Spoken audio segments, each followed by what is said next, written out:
Magandang araw po. Narito na po ang magiging lagay ng panahon ngayong araw ng Sabado, November 29, 2025.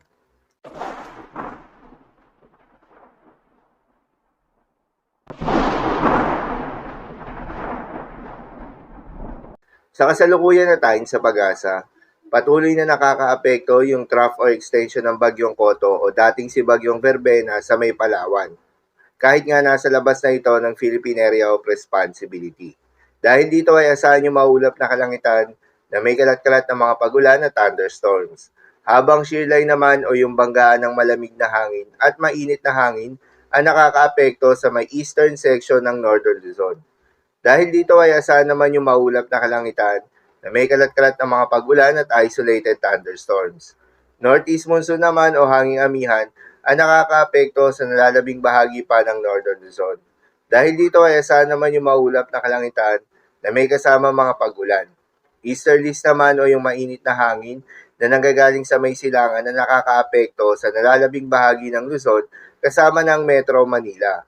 Asahan naman yung maulap na kalangitan na may kalat-kalat ng mga pagulan at thunderstorms. Habang sa nalalabing bahagi pa ng ating bansa ay asahan naman yung bahagyang maulap hanggang sa maulap na kalangitan na may kalat-kalat ng mga pagulan o thunderstorms na dulot ng mga localized thunderstorms.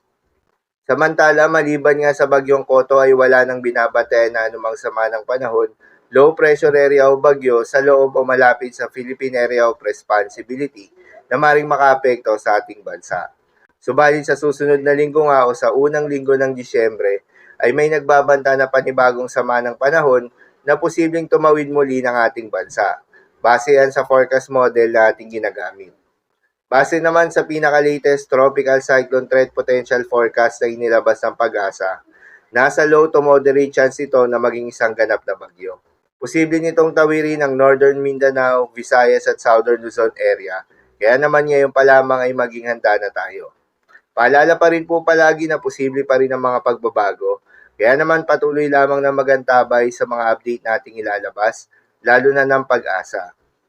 Para naman sa magiging lagay ng panahon ngayong araw ng Sabado, dahil nga sa epekto nitong shear line, asahan sa Apayao, Kalinga, Cagayan at Isabela, ang maulap na kalangitan na may kalat-kalat na mga pagulan at isolated thunderstorms.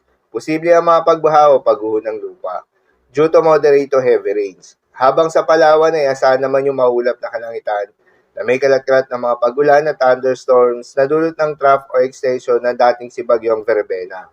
Posible rin ang mga pagbaha o pagguho ng lupa due to moderate to at times heavy rains.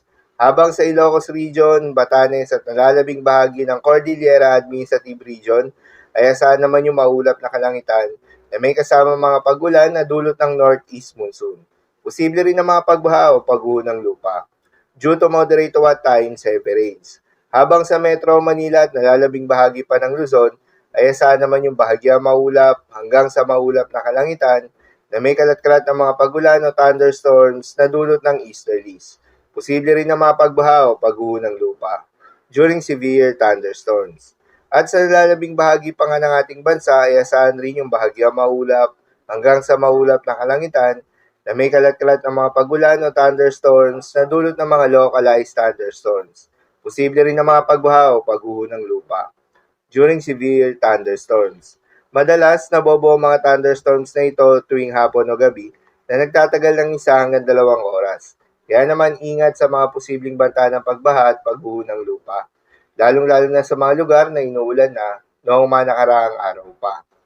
Para naman sa magiging lagay ng mga dagat baybayin, ayon sa Pag-asa ay wala na tayong nakataas na gale warning sa anumang seaboards ng ating bansa. Kaya naman malayang makakapamalaot yung mga kababayan nating mangingisda at yung may mga maliliit na sasakyang pandagat, subalit iba yung pag-iingat pa rin, lalo na yung mga papalawat sa may seaboards ng Palawan at Northern Luzon, dahil inaasahan yung katamtaman hanggang sa maalon na karagatan. Habang sa nalalabing seaboards ng ating bansa, ay asahan naman yung banayad hanggang sa katamtaman ng mga pag-alon. So yun lamang po para sa lagay ng panahon ngayong araw ng Sabado. Keep safe everyone.